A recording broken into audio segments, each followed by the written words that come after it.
Welcome to China Insider, a podcast from the Hudson Institute's China Center. I am Miles Yu, Senior Fellow and Director of the China Center. Join me each week for our analysis of the major events concerning China, China threat, and their implications to the U.S. and beyond.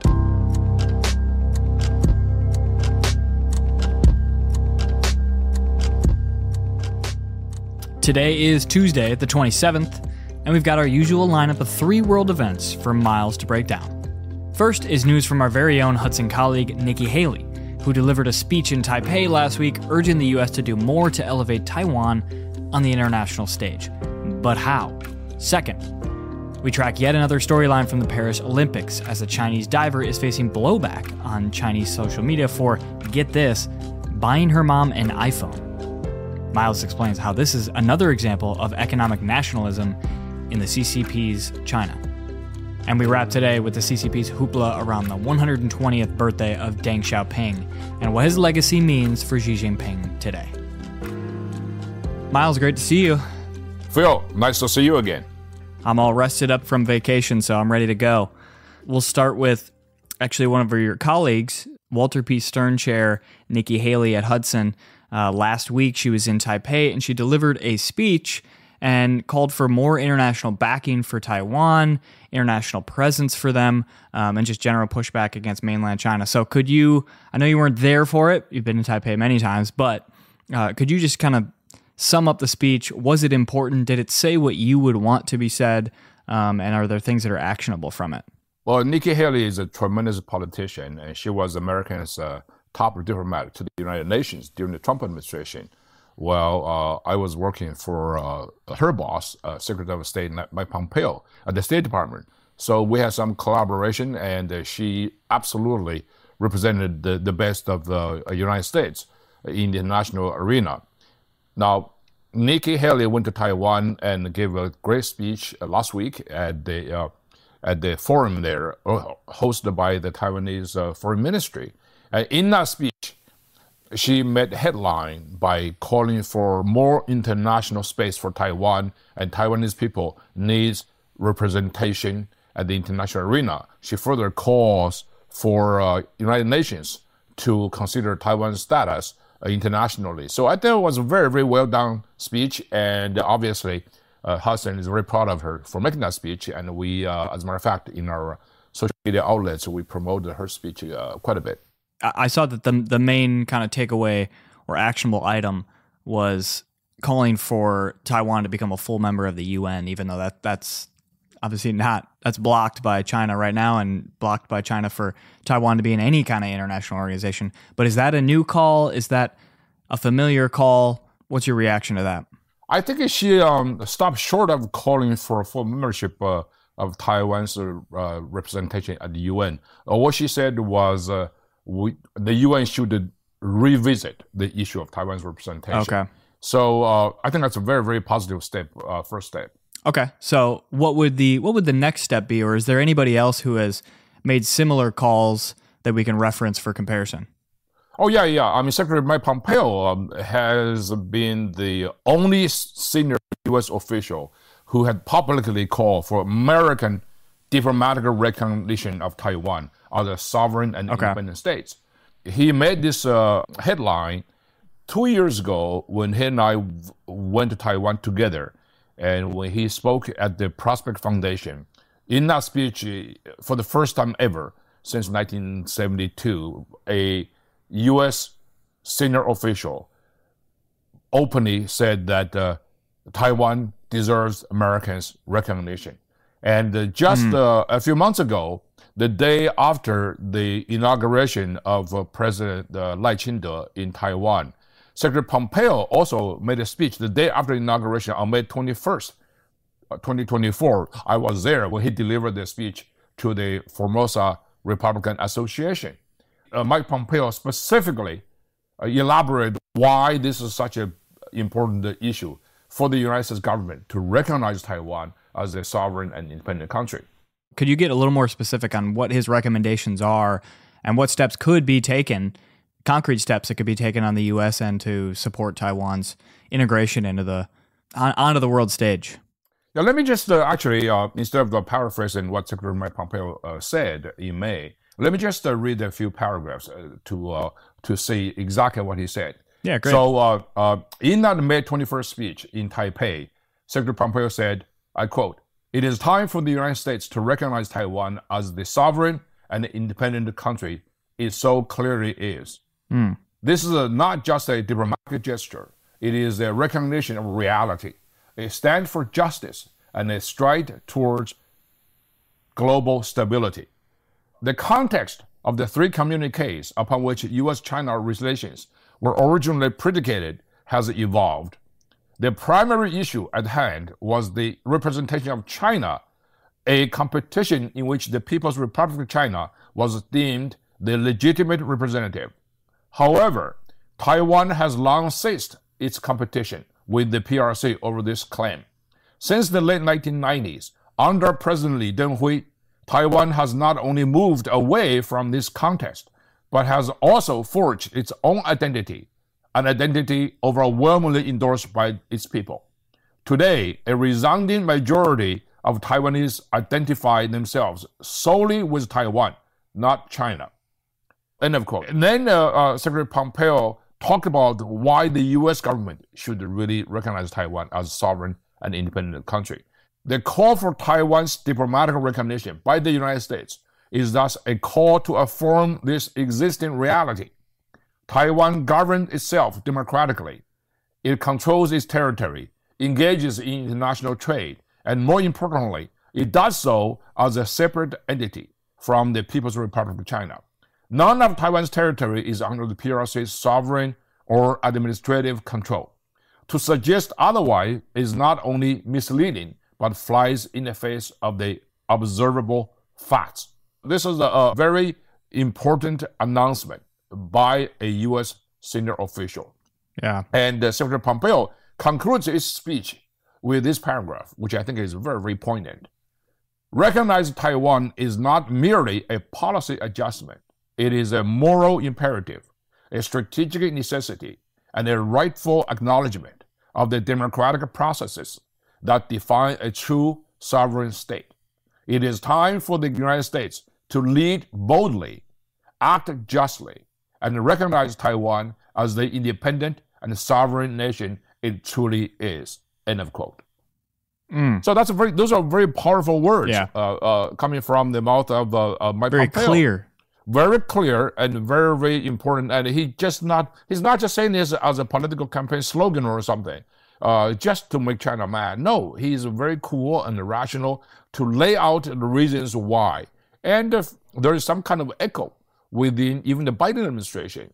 If you look at the statements by the current administration, the Biden administration, as all previous administrations have said, do not recognize the Chinese claim that the UN resolution 2758, as China always said, has solved the representation issue of Taiwan. It only solved one issue only, that is the representation of China, People's Republic of China, and the UN, but not Taiwan.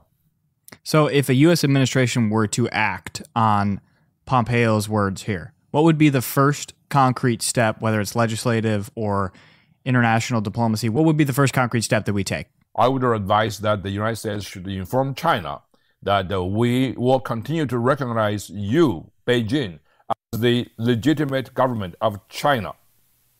But we are also going to recognize the government in Taipei as the legitimate government of Taiwan, or Republic of China in Taiwan, whatever you call it. This is just a recognition of reality. Not only it's a recognition of reality, but also it's a recognition of the moral obligation of the United States as the leading power of the world to recognize the reality, to recognize the legitimate call for sovereignty of the people in Taiwan. Now, if we defend the sovereignty and independence of Ukraine, we should do the same for Taiwan. The whole purpose of defeating Russia in Ukraine is to defeat Russia's argument. It's a logic of aggression by Moscow's claim that Ukrainians were not sovereign and independent. Yeah. How do you defeat China's claim on the other side of that same coin? We can declare it, but is it going to require a competing UN resolution or something of the sort? That's liberal technical. Right. But I will say this: United States has always held the position that the status quo, in other words, the separation of China and Taiwan, can never be changed through the use of force. Yeah. That has always been the position, the bottom line position of the United States government since June 25th, 1950, the day after the Korean War broke out. We always hold this position. And this is all the way through the 50s, 60s, 70s. And this was a bedrock principle of the restoration of the diplomatic relationship between the United States and China. Every president has said this to the Chinese government very clearly. If you try to invade China with force, the United States will respond with force. And this is not only enshrined in the presidential executive statement, but also is strongly implied in the Taiwan Relations Act of 1979. Wonderful. So let's shift gears a little bit to another story. We're still getting storylines out of the Paris Olympics in regard to the Chinese team. This time it's about Olympic gold medalist Chuan Hongchan, who is an Olympic diver who competed in Tokyo, also won 2 gold medals in Paris. She's now getting bullied in China for buying her mom an iPhone? Miles, what is happening here? Well, first of all, let's just say something about this Olympic gold medalist, Chuan Hongchan herself. Yeah, please. She's a 17-year-old girl. She is absolutely adorable. Not only that, she won gold medals for China in the Tokyo Olympics when she was 13. And wow. She is a phenomenal diver. She is absolutely great, not only loved in China, but also the entire world. If you watch what she did in the Olympics, she's absolutely great. Of course, many people in China view her as the pride of China, which is all very, very justifiable.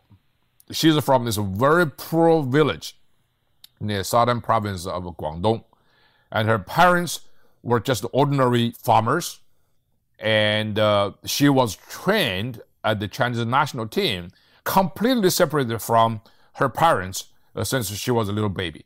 So that's why she felt obligated to buy something for her mom after she became the national sensation. Yeah. So what she bought was from the Apple store in China was an iPhone 15 Pro Max, which is exactly the iPhone I'm using right now, which is great. And then, so some people videotaped the whole transaction when she was there, and there's an Apple store over there, and the whole nation exploded with condemnation, calling her unpatriotic. This is totally ludicrous. But also, if you understand Chinese logic and Chinese reality, this is no surprise at all, because it's happened all the time. So is this a pattern? I mean, sounds like China's cultural, economic nationalism of sorts. What is the history and context? Yes, this definitely fits in a pattern. It seems like this kind of almost like spontaneous outburst of Chinese xenophobic feelings, sentiment. And then if you look deeper, it's not. The timing is very, very peculiar. This kind of a nationalistic outburst normally is controlled and manipulated by the state. The Chinese government totally has the capability to control, to censor all these ugly comments, bullying, but they don't. So the release of this outburst is very interesting. The reason is very simple, because Apple just announced it's going to come up with the new iPhone 16. Yeah. So China is in this really heated competition for Apple's popularity. So the government has issued edicts after edicts urging people to buy Chinese-made phones, Huawei in particular. Right. So do not buy Apple. So this kind of a state-sponsored economic nationalism. Now, this is the pattern. Now, every time there is an international crisis of sort, that China normally is culprit for those crises, Chinese government always encourage this kind of economic and nationalism outburst. I'll give you one example. Well, I'll give you several examples. In 2005, Japan was actively seeking permanent membership in the UN Security Council. China was not very happy. And also, at the time, the government used the proof of the Japanese history textbooks to launch a nationwide boycott of Japanese-funded department stores. The textbook issue is basically a non-issue if you live in a democratic society like Japan, United States. Japan's Ministry of Education endorses 8 versions of textbooks to be adopted by high school history classrooms. Of the 8, one of them was written by a revisionary right-wing group, which basically said World War II Japan has no responsibility for. And that was basically, of course, an international outrage. But the schools in Japan were given choices. Fewer than 1% of Japanese high schools chose that textbook. That's how the democracy works. You give people choices, so the bad ones will not be chosen. China used that as an excuse to launch the sort of nationwide boycott of Japanese goods. So there was a anti-Japanese demonstration all across China. Now, in 2008, that was the year when China hosted the Beijing Olympics. So during the Beijing Olympic torch relay in Paris, the torch was snatched by Tibetan protesters in Paris. China went crazy about this and fanned a boycott nationwide against the French supermarket chain called Carrefour. So this is a really, really big deal. Carrefour, by the way, just exited China completely with a great sense of loss and disappointment. Now, in 2012, you have another nationwide boycott against Japanese goods, and many Japanese stores were smashed and looted nationwide, and riots erupted. That's because the governor of Tokyo basically bought the Senkaku Islands and from the individual Japanese owners.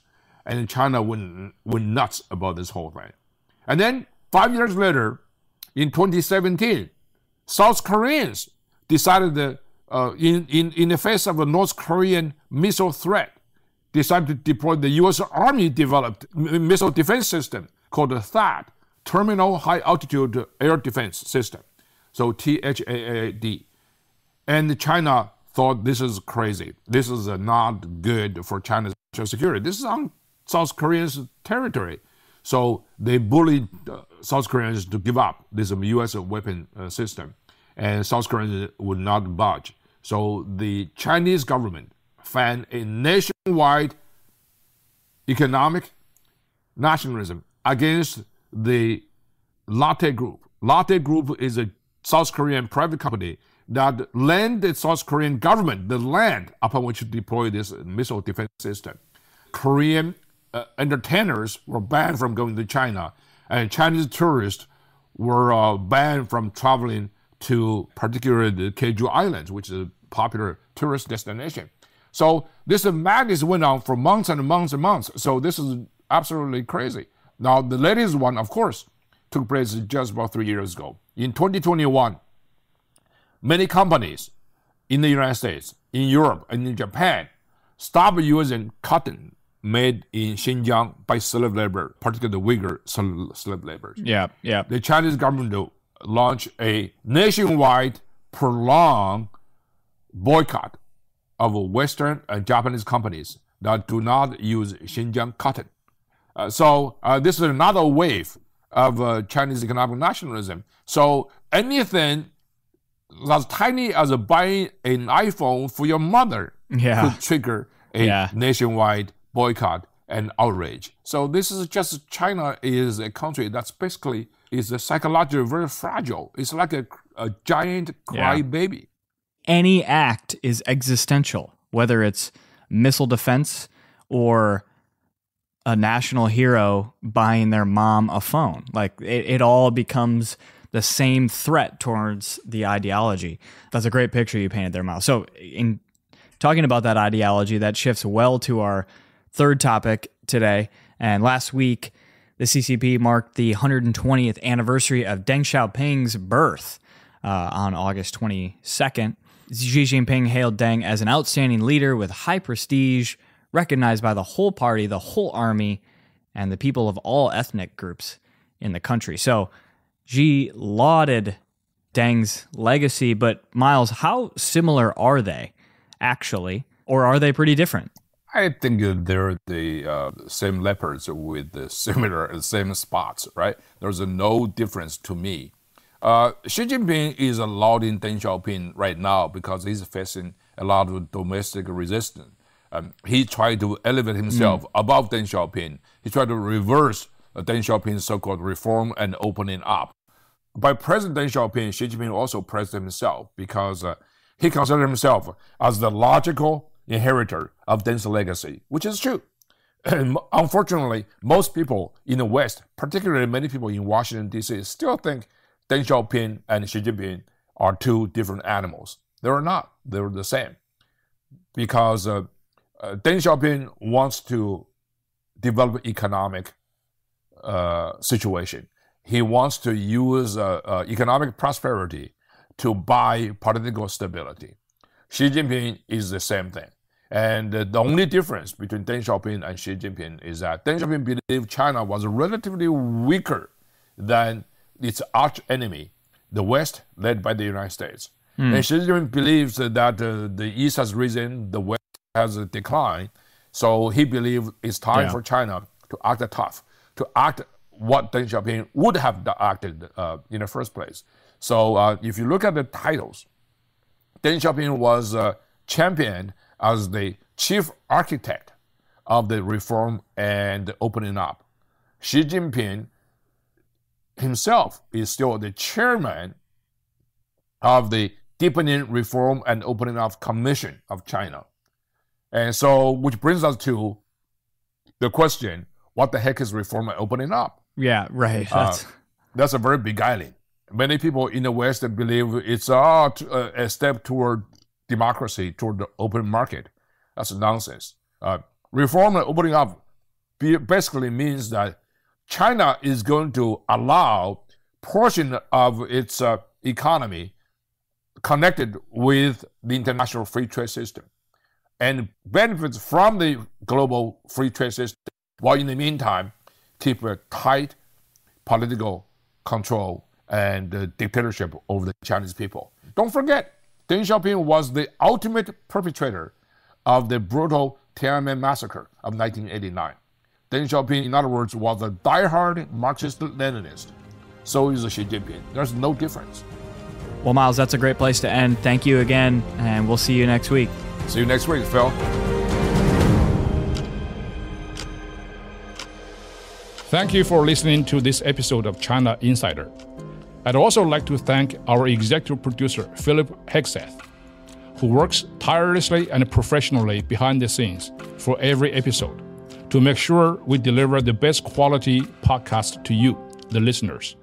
If you enjoy the show, please spread the word. For Chinese listeners, please check our monthly review and analysis episode in Chinese. We'll see you next time.